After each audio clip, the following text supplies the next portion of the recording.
little bit about Gideon.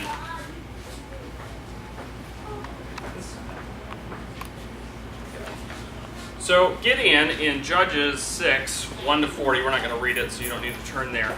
But just quickly, he was in a country that was oppressed. Judges 6:6 says, "And Israel was greatly impoverished because of the Midianites, and the children of Israel cried unto the Lord." They were greatly impoverished. So the whole country, greatly impoverished. And then Gideon's excuse for why he didn't do what God was asking him to do was because his family was poor. Judges 6:15 says, "And he said unto him, O my Lord, wherewithal shall I save Israel? Behold, my family is poor in Manasseh, and I am the least of my father's house. I can't do this, what you're asking me to do, God, because I'm poor. I don't have things." But then, if we look further, we find he did have things. He had an animal he could kill for meat in verse 19. In that same verse, he had flour and broth for the meal that he made. In verse 26, he had at least 2 bulls that he could sacrifice. In verse 27, it tells us he had 10 male servants. He could have had more. And then in verse 37, he had a fleece, so he probably had goats or sheep or something that he may have gotten that from. So he, even though the land was impoverished and his house was poor, he still had a lot. And he wasn't thinking about that, but we do the same thing. We have a lot, and we often don't think that we have a lot. We often consider ourselves poor to some extent, or we look at these other people that have more, and suddenly we think, we don't have enough, we're not content. Even though we live better than 90% of the people on earth today, and probably 99% of the people of all time, that we live better than, no matter what your station is here today. We have a prosperous economy, access to advanced medicine, a transportation system, means of transportation unheard of throughout time. And we live in a country with more freedom and opportunity to work than most people even dream of. Amen. So, why then do we feel poor? Why then do some of us, we come to the end of the month and we're like, well, I don't have enough to cover these bills that are coming along, or this expense that has just come up. Why do we think, I can't make it? I'm just not making enough. The money isn't going far enough. Well, we could have, I skipped. I was going to go off the screen and I'm going off my notes now, so I flipped around here. So this was just a graphic showing how rich you are. If you make minimum wage, current minimum wage, actually I think this was a couple years ago minimum wage, and you work 40 hours a week, you are in the top 6.9% of people in the world of how rich you are. So there's well more than 90% of the people on earth who have less than you do if you're in the United States and you make minimum wage and you work 40 hours a week. So what is the problem? You can have one of 2 problems or both. You could have an earning problem. You could also call this an income problem. Or you could have a spending problem, an outgo, a expense problem. Or you could have both of these problems, and they could both be contributing to why money feels tight and you feel like you don't have enough to make it. You could also call this getting and keeping. You have either a problem getting or you have a problem keeping. It all goes out or not enough comes in. So let's talk about each of these and what God wants for them. On the earning side, God provides primarily through our work. Yes, God provides in other ways and through other means, but primarily God provides for us through our work. not providing for your own house is akin to denying the faith. 1 Timothy 5:8 says, "But if any provide not for his own house, and especially for those of his own house, or his own, and especially for those of his own house, he hath denied the faith and is worse than an infidel." So you think, denied the faith? That's very strong. I mean, it's not like I've gone out and I've blasphemed God, or I've turned my back on him and I've done this other thing. I'm still worshiping God. I'm still in church. I'm still reading my Bible. I'm still praying. Well, if you're not providing for your family, it's the same as though you've denied the faith. It is. A laborer is worthy of his hire. God wants us to be laboring and to be earning money that way. If we don't work, we shouldn't eat. And this is a phrase that you hear, but it is biblically based phrase. It's some phrases that you hear, they may sound biblical, but they're not. But this one is a biblical phrase, and we find this in many places. One such place is 2 Thessalonians 3:10. "For even when we were with you, this we commanded you, that if any would not work, neither should he eat." So, everyone should be working. Everyone should be working in some capacity. Our work should be like the ants. In Proverbs 6:4-11 and 12:11 give us illustrations of ants aren't lazy. They are self-motivated. They don't need someone to tell them, go and do work. They just do their work. They're self-motivated. They prepare for the future. So the verse says they prepare their meat in the summer because they know they're not going to be out gathering in the other times. So when the harvest is out, when there's food to be found, they find it, they store it, they are preparing for the future, and then they're a hard worker. You don't see them idle. I mean, there's no this is what an idle ant looks like, and this is what a working ant looks like. No, there's just an ant. And he's always over here in this working category. You never see him in this idle category. And then, why is the virtuous woman praised in Proverbs 31? There's a lot of reasons she's praised, but in verses 13, 15, 16, 17, 18, 19, 20, 21, 22, 24, and 27, she's praised for her work. So, it's important. God sees it as a very important thing, and he praises the virtuous woman for her work. So let's flip to the spending side of things. When we think about our spending, we should be thinking, and how do we control our spending? How do we make our spending come in line with what our earning is? We need to be seeking the kingdom of God. Matthew 6:33 talks about that. And then Proverbs 8:18, riches and honor are with me, yea, durable riches and righteousness. So with God are durable riches, something that's going to last, not be something that's going to be temporal and here on earth and that you're going to get and that's going to go away. You're going to be seeking the things of God which are durable. They're going to last. They're going to last for eternity, and we need to be thinking about and seeking those things, not seeking the things of this earth. Don't lay up treasures on earth. That follows along that same line there. Be content. Philippians 4:11 says, not that I speak in respect of want, for I've learned in whatsoever state I am, therewith to be content. So you can have discontent no matter how much income you have, how much resources you have. Discontent is without regard to your financial status. You can be content and have a little, you can be discontent and have a lot. But we are commanded here to be content, whatever the state is that we're in.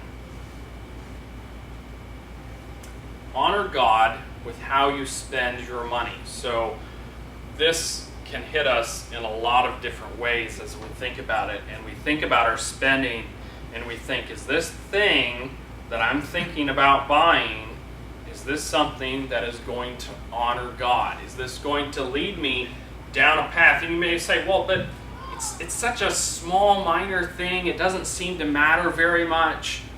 But is it going to take you in the direction of serving God, or is it going to take you in the direction of not serving God? Is it going to make you closer to God? Is it going to honor God, that purchase?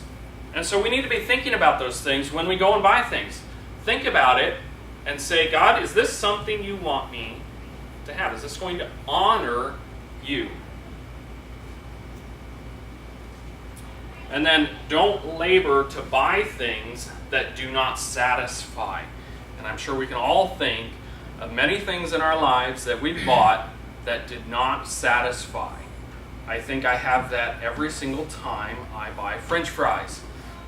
I like, oh, they look so good, they would taste so good, I would really like them, and then I eat them, I'm like, why in the world did I do that? I mean, yeah, I'm full, but really? And I'm sure you can think of a lot better examples of things that you have bought or that others have bought that just, they don't satisfy. They don't take away the craving for more things. And so we need to recognize that and think about that and say, God, help me not to get those things, to spend money on those things that aren't going to satisfy. Spending, live within your means, and this is kind of the overall spending sort of thing. Your means, what you have incoming, that's what you need to structure your spending under. So you need to think about, how does my spending meet this? And think about it, and often when we think about this, we think about it on an overall level of, here's the total income I have, here's the total expenses I have, and is this number smaller than this number? If it is, well, then I'm living within our means. But we need to think about it on a category by category basis and a lower level. And if we're thinking about it on the lower level of, does this category, am I living within my means for this category, for this type of spending, for each of those types? If I'm living within my means for all of those, then the overall thing will come out correct. Don't love the things of the world. 1 Timothy 6:10. For the love of money is the root of all evil, which while some coveted after, they have erred from the faith and pierced themselves through with many sorrows. So a lot of times we focus on the love of money is the root of all evil part of this. And indeed, there is evil there. And your love of money, my love of money, is something that is evil. But I think the last part of the verse is interesting too. And pierced themselves through with many sorrows. So the love of money is going to bring sorrow into your life. Not just evil, but sorrow. It's not good. It's not something that should be in a Christian's life. Wisdom is required when spending, and these are a couple verses that talk about how wisdom is needed when we think about the things that we're going to spend and when we're using our resources. So, we talked about having wisdom. We talked about thinking about living within our means for each of those categories. So here's where we start to get a little more practical. Is my spending reasonable? So I used a couple sources and created some basic categories for our spending. And this will be on the handout, so you don't need to write this page down. So I have percentages by each. So for our homework today, one of the things that we're going to do is we're going to look at the things that we're spending money on. And you're going to take your taxes out of the way, take your giving out of the way, and then look at what remains by these categories and say, is my spending within reason for these categories? And so you could look at each of these and say, plus or minus 5% is my spending within these percentages. And if it isn't, then maybe you have something out of whack. Maybe you're living within your means in these categories, but there's this one category where you're not. And so that can kind of help when you think, well, I'm doing pretty good in all these things, and it can kind of help you identify, well, maybe there's this one category that you need to work on. And it's not a hard and fast sort of thing. If you have an extremely low income, then food would be a much larger percentage of this. If you have an extremely high income, then food would be a much lower percentage of this. So it's just a guideline that you can use to think about your spending and to help you. So you'll notice there's a category that almost all people have, whether they specify it as a category or not, that I didn't list on this chart, and that is debt. I don't have debt as a category, yet a lot of people have to put some percentage of their income toward debt payment. And I did that because Christians shouldn't have debt. Yes, there's caveats, and I would say you shouldn't have debt on things that go down in value. And you shouldn't have debt for a time frame beyond 1 month. So if you pay your credit card off every month, I don't necessarily consider that debt. Yes, technically it is debt, but you're paying it off every month. You have the money, the resources to pay it off, and so you're not using that as a vehicle for debt. You're using that as a vehicle to manage your transactions and the flow of money. So what does the Bible say about debt? There's actually no explicit passage that says Christians shouldn't have debt. There are just principles that indicate what debt is and how it affects us. So let's look at those. So the borrower is servant to the lender. Proverbs 22:7. The rich ruleth over the poor, and the borrower is servant to the lender. So, if you have debt, you are in servitude. Whether you are classified as a servant or not, you are in servitude to the lender. God's people are not borrowers. We see this in many passages, many that I didn't even list here. Psalm 37:21 says, "The wicked borroweth and payeth not again, but the righteous showeth mercy and giveth."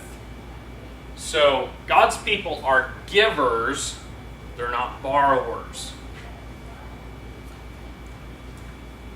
And then borrowing is sometimes used as a punishment for disobedience. The children of Israel were told this by Moses. They were told, if you're not following God's law and doing what God wants you to do, then you're going to go into debt, you're going to become in service to the lenders, and that borrowing, that servitude that you're going to have is part of your punishment for not obeying God and doing what He wants you to do.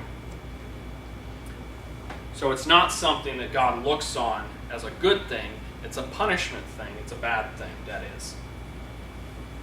What else? We are instructed not to help others go into debt. Proverbs 22:26. "Be not thou one of them that strike hands, or of them that are sureties for debt." So when we are surety, when we are collateral for someone else's debt, we're helping them go into debt, we're told not to do that. We shouldn't be helping other people to go into debt. So God doesn't think it's good for that person to go in debt, and He thinks it so much that He tells us not to help that person go into debt.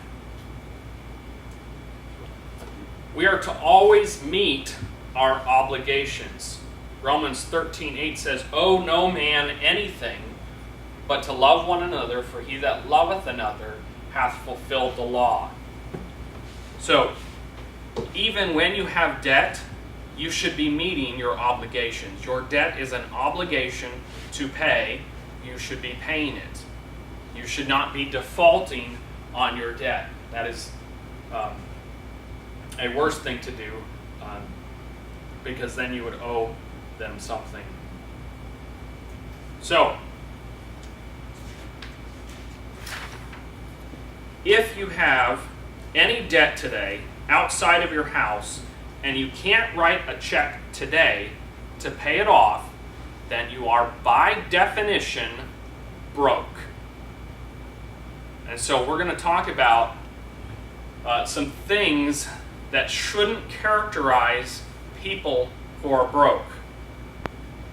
And often in our society, these things do characterize people who are broke because of the ready availability of credit. How easily we can go into debt today means that we have these things that shouldn't be for people who are broke. So, broke people shouldn't buy new or expensive cars. You don't have money. You shouldn't be buying new or expensive cars. If you need a car for transportation, you should be buying a car that you can afford. And by afford, I don't mean that you can meet the payments for. I mean that you can buy outright. And then you should save any money that you have. If you say, well, that car isn't a good enough car, well then save the money that you would have spent on a loan payment for a different car, save that money, and as it builds, then you can trade that car in to buy something that is closer to what you would like to drive.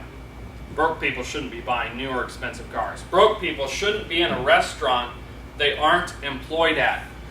You don't have extra money. You owe money to other people. So you shouldn't be in a restaurant that you're not employed at. If you're at a restaurant spending a whole lot more for a meal than you would if you made it at home, then that money is going to that restaurant when it should be going to your debt to pay off that debt. You shouldn't be buying name brands. So this can cover a whole lot of things. Yes, you can buy clothing that isn't name brand. You can buy food that isn't name brand. Yes, you can buy healthy food that isn't name brand. You add to the expense and you say, but I prefer this kind because it, fill in the blank, I don't care what it is. It lasts longer, it looks nicer, whatever. Broke people shouldn't be doing that. Don't lend money to other broke people. Proverbs 17:18 talks about that. Broke people shouldn't be giving lavish presents.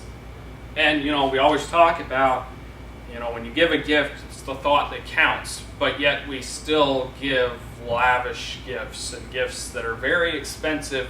And people often go into debt. Christmas is a big time when people go into further debt than they are because they're buying gifts for other people. It may take more thought, but that's a good thing, to buy a gift that doesn't cost as much or that you can make yourself. But broke people shouldn't be giving lavish presents. Broke people shouldn't be taking long, frequent, or expensive vacations. Now you say, but all of these are like self-explanatory. I understand broke people shouldn't be doing all of these things. Well, yes, but sometimes we need to be reminded of them so that we can think about them. You remember, we're talking about broke people. They don't have money by definition. Yes, they may be able to whip out a credit card and pay for it, or go into debt for it, really. But these are things that shouldn't be. Broke people shouldn't expect help from other people or the government. So, you say, but the persecuted people in Jerusalem, Paul collected money that was going to be given to help the people in Jerusalem who were being persecuted, the Christians, the believers there. So, how does this fit with that? Well, I said they shouldn't expect help from other people or the government. The church is the right place for welfare to be given. If people really do need help, the church should be the body that is giving that help. It is close, it is local, they understand the needs, and they can make sure that they're following the other principles and not living like a lot of broke people do and living outside of their means in other ways. But a broke person shouldn't expect help from other people or the government. Broke people shouldn't be without a plan to change things short term and long term. So a broke person should have a plan. They should have a short term plan of, well, I'm gonna pick up this other part-time job, or I'm going to sell this thing, or here's the path that I'm going to take to change things. And then they should have a long-term plan. Maybe their earning isn't what it needs to be.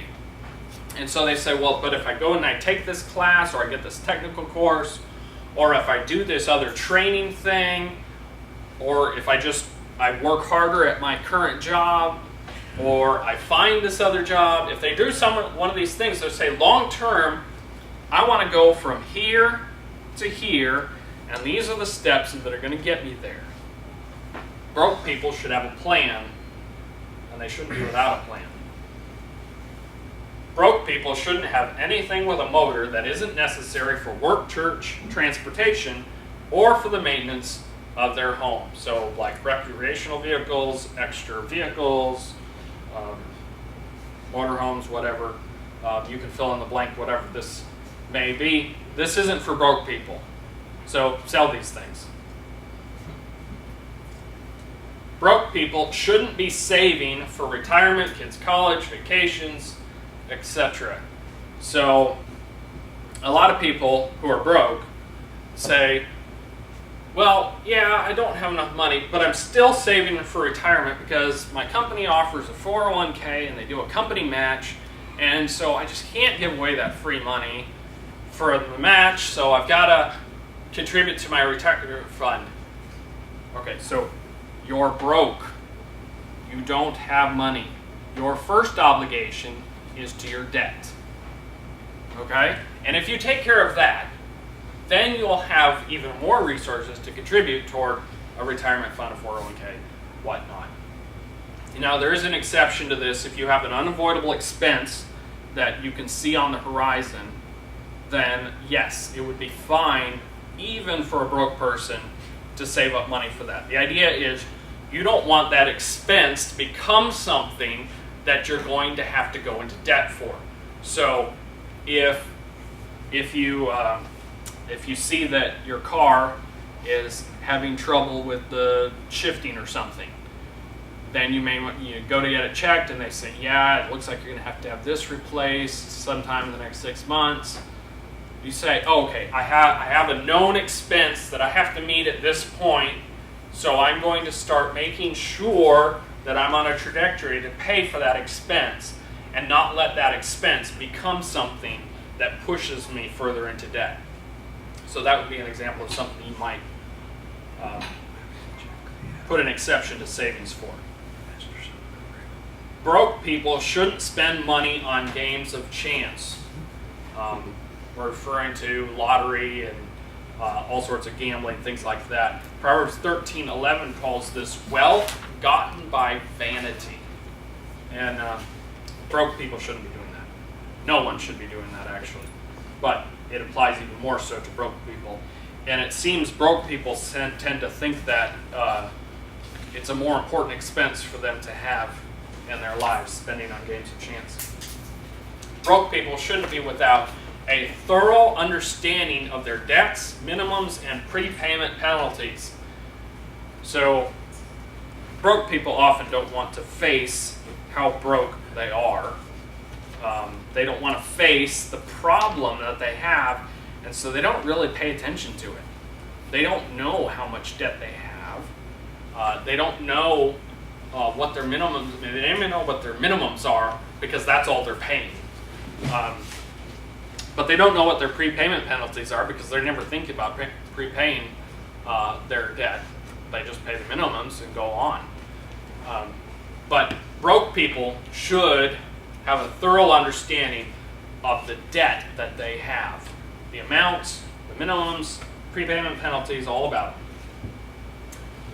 Broke people shouldn't be without an understanding of what caused the debt. So this requires a little bit more introspection and a little more thought.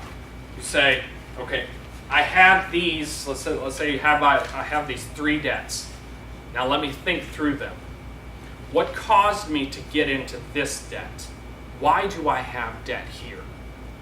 You know, maybe I went out and I needed to replace my washer and dryer, and you know, I could have got by with models over here, but I saw this other one and I said, oh, that one looks really good.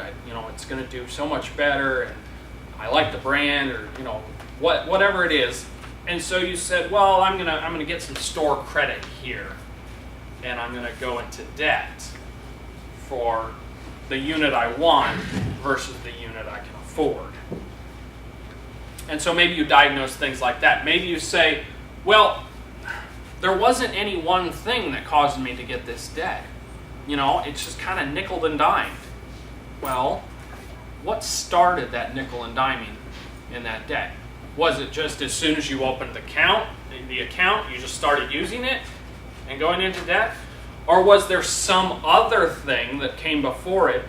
Maybe some unexpected problem occurred, and you used the money you had on hand that was going to pay for normal bills toward that, and then normal bills started going to this line of credit, this credit card. So, put down each of your bills, or your debts, and think about them and say, what caused me to incur this debt? Then you shouldn't consolidate debt. Broke people shouldn't consolidate debt. And you say, but I can lower my interest rate. I can lower the amount that I'm going to pay on debt. I can decrease the amount of time it'll take me to pay off this debt by, fill in the blank. I agree with you mathematically. Mathematically, and if this were a pure math problem, it would make sense to consolidate your debt, put it all in one pile, reduce your interest rate, and then you would be able to pay it off sooner. The problem is we live in a world that has more than just math. We have emotions, we have feelings, we're goal-oriented. And when you take all of those things into consideration, the consolidation actually makes things worse. People who consolidate their debt generally end up with more debt, not less debt. They don't pay it off faster, they get more debt, and it takes them longer to get out of debt. If you think about it this way, if you have 10 things, 10 different kinds of debt, and then you consolidate it into one, even if that one pile is higher, it kind of looks smaller, kind of feels smaller, because there's only one thing, there's not 10. You've reduced the overhead in your mind. You don't have to remember to pay the minimum on 10 different debts. You don't have to remember to, send in that check or do whatever you have to do to pay those debts. You only have to think about it up on this one. And so then adding another one to it is no big deal. You still only have 2. And it feels smaller. There's also an advantage to not consolidating debt when you actually go to pay off debt, and we'll talk about that in a little bit. Broke people shouldn't be without a plan to eliminate debt. Broke people should have a plan. And so we're going to talk about a plan to eliminate debt. Here's our debt elimination plan. Step 1. Add up your bare minimum expenses for 1 month, including minimum debt payments. And a spending plan would help with this. And we'll talk about a spending plan in a future lesson. But you want to find out, what do I need to survive? You know, I have to pay my rent. I have to keep the lights on. I have to pay for electricity. I need this much in food. Maybe you say, I normally spend this much in food, but I could probably scrape by if I only had this much for my food. And you do that for everything you spend on. Say, is this a required spending? Do I have to have this? Is this a bare minimum expense? Now, if you talk to different people, they will have different bare minimums. And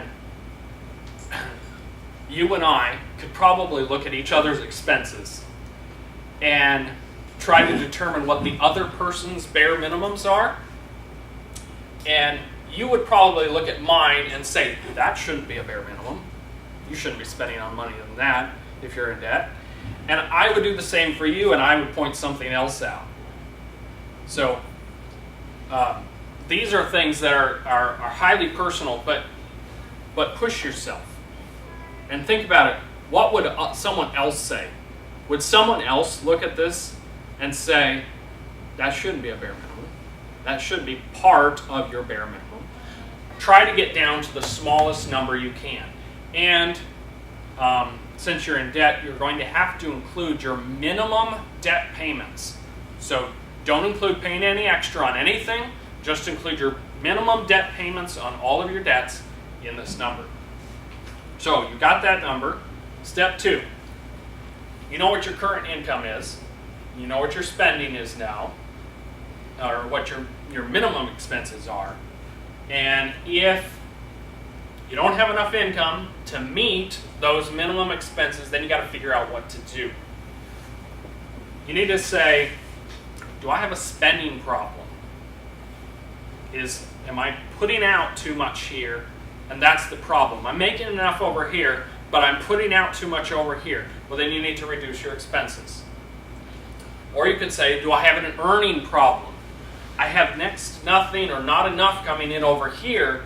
My expenses are all fairly reasonable, so I need to increase my income over here. And then that'll take care of it. And it could be both. You could say, well, yeah, I'm not really where I need to be earning-wise, income-wise, and I'm not really where I need to be expense-wise, spending-wise, and so you could have both, and so you would need to work on both. And then step 3, investigate alternative ways to pay debt.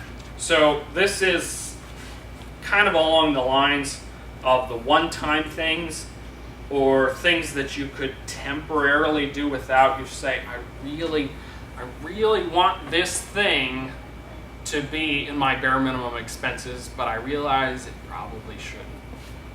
Well, put that in this is my short-term alternative way to get out of debt. I'm going to put that in this category and say, I'm going to do without this thing that I really think is a bare minimum expense, but I'm going to try to get by without it. You can temporarily stop subscriptions, trips that you might take, coffee, whatever it is that you spend money on. Also in this step would be to sell things. Look at the things you have and say, can I do without this? Not, do I want to have this, but you're in debt, okay? Can I sell this? What is the impact on me if I sell this? And not the impact, 10 years down the road when I have to rebuy that thing, repurchase that thing because I want it. If you've got the money then that's fine then. But today, if you're in debt, that's up on the one of those items that you could sell to work on paying off your debt. And then when you come out from under that servitude, then you can look at repurchasing that thing. Step 4, take any money above and beyond the bare minimum and apply toward your 2 things here, emergency fund and then to your debt. So we'll look at what that looks like a little bit more here. So here we have our debt. So it's like holes that you've dug. You've dug some pits here, and you have to fill them up. In this illustration, dollars are water, and so we're filling them up with water, and that is taking care of the problem, eliminating our debt. So we dug some pretty deep holes here. So we have our income, and that's our faucet. That's getting new dollars in to our life. New dollars that could take care of the debt. And then here I have a pitcher of water. And you'll notice that the faucet is filling up the pitcher, and only when the pitcher overflows does it go into the debt. So we have these two things that we should fund. The first thing that we should fund is the emergency fund. So that is sometimes called a rainy day fund. That's some money that you set aside and say, this is what I'm going to use for when I have a problem, when I have an emergency, when I have an expense that I did not expect to occur and that has to be taken care of. So think along the lines of, my car broke down and I need that car to get to work. Well, that's probably an expense that would come under your emergency fund. Or some damage occurred to my house, and some more damage is going to incur if I don't repair it, or at least make some temporary repairs right now. That could come under your emergency fund. Some medical things would come under emergency fund, various things. An emergency fund shouldn't be used for, I want to go on a shopping spree, or I saw this really neat thing, or even, it shouldn't even be used for, well, if I buy this thing, it'll save me money in the wrong line. No, you're in debt. You need to take care of those things that are your debts first, and then you can look at buying things that are going to help you in the long run. So you put your income toward your emergency fund first, and only when your emergency fund is full do you start paying your debt. And the pool, I don't know if you can tell this, I have this one as a mostly filled debt. You're almost paid off on this debt, and that's how you should pay off your debts. So when you have your debts, you should order them from smallest to largest. So here we have a small debt, and then they get larger here, and this is the largest debt that we have in this illustration. So you focus on the largest debt, or the smallest debt, first, and pay that off. Without regard to what the interest rate is on this debt, what the terms are on this debt, who the debt is for, whether you really dislike the particular debt or not, you pay the smallest one first, and then only when that's paid off do you tackle the next one. So when you're hitting the smallest one, you're paying minimums on all of the others. So your progress should look like this as you're reducing your debt and you're going down this hill, so to speak. And so that's why some people call it the debt snowball, because you have a little bit of debt here. You start out with a little snowball, and as you roll it, it gathers more snow and gets bigger and bigger. And so as the debt you're tackling becomes larger, so does the amount of resources you have to hit that, because you take the money that you were hitting this debt with and you put it on this one, and you take the interest you were paying on that one and you apply it to the next one, and so you get more debt removal power as you get to the larger debts that need the larger removal power. So our debt elimination plan here, you go through those steps, and you should do this every month when you're in debt. You add up the bare minimum expenses. If current income can't meet it, then you figure out, do I have an income problem, an expense problem? Investigate alternative ways to pay the debt, and then you take any money above and beyond the bare minimum. And I should say, if current income can't meet this need, step 2, you should also consider, even if it can meet the need, you should probably also consider these things because you're in debt. And so you want to get out of that, and so you should consider, do I have a spending problem? Do I have an earning problem? and look at ways to fix those. And then just repeat this every month. So here's a couple other thoughts, and then we're going to be done. When emergencies come, don't panic. Avoid new debt. Use your emergency fund to take care of those. And then replenish and restart. Replenish your emergency fund first. Get that back up to where it needs to be. And then go back and tackle your smallest debt and start working on your debts again. How big should my emergency fund be? I've heard lots of people say $1,000. My last class, I had $1,000. I think that's a good minimum. Whenever I tell that to my wife, she's like, emergencies are always bigger than that. And so sometimes they can be bigger than that. This is a good starting point because a lot of people, some people, when you're in debt and you're paying minimums on everything and you're barely meeting your obligations, it seems like a lot to put aside that much and just have it sit there and not be paying on your debt. And so it's a good minimum, something to look at. Something I like as a number, and it's not a number, it's an amount, is 1 month's expenses.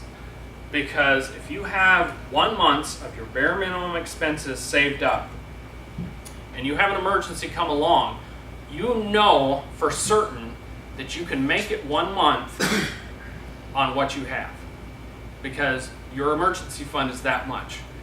If you stop working, if you had to stop working for some reason, you know you can make it 1 month before that would hit. It gives you a set time frame. It gives you an amount of time to figure out a way to increase your income, decrease your expenses, figure out a way to handle that emergency that came up. It also frees you from things like thinking about what day of the month do I need to pay this bill on so that I have enough money in my bank account so that I can meet that obligation. If you have 1 month of expenses saved in your emergency fund, in your bank account, then you know if this is one of those bare minimum expenses that came in, yes, I can meet that because I know I have 1 month of expenses saved. Then you should grow your savings when you're out of debt. And when I say grow your savings, some people say 3 to 6 months of expenses should be in your emergency fund. I would say you should have 3 to 6 months of savings available for that. And not necessarily designated to an emergency fund, but available for you to use. So you say, well, I'm saving money for a vacation. Remember, this is when you're out of debt. You're saving money for a vacation. But you have an emergency come along. Well, it's more important that you meet that emergency and delay your vacation than that you go into debt. And that's how you should approach that. So that is the rest of our lesson. In the handout I have, that I'll hand out after we pray, I have the chart that I showed you. Yes, sir? I was just going to make a point about emergency funds. Okay. When I got sick and couldn't work a few years ago, I had disability, but I did not have the short term, so I had to wait 90 days before I got any income. So maybe so someone suggested this to me then, a 90-day emergency fund. Something like you were saying, like a month's expenses. Some people's only 90 days. Right. Just another number. Right. Yeah. That's what we did when we moved down here. Is we lived on our savings for the first month or so. So then it just has slots where you can fill in what your spending percentage is for each of those categories, and you can just use that as a comparison to see if your categories are good. And then I have the 4-step debt elimination program plan on the back that you can use for reference to see what that is. All right, let's go ahead and pray. Dear Lord, I do thank you for this opportunity to look at what your word has to say about our finances, and to think about some things practically about how we can get out of debt and put our finances in order. I pray that you'd help each one here in whatever area of life they are to be able to understand how this applies to them and how they can go forward to serve you in this respect. I ask this in Jesus' name.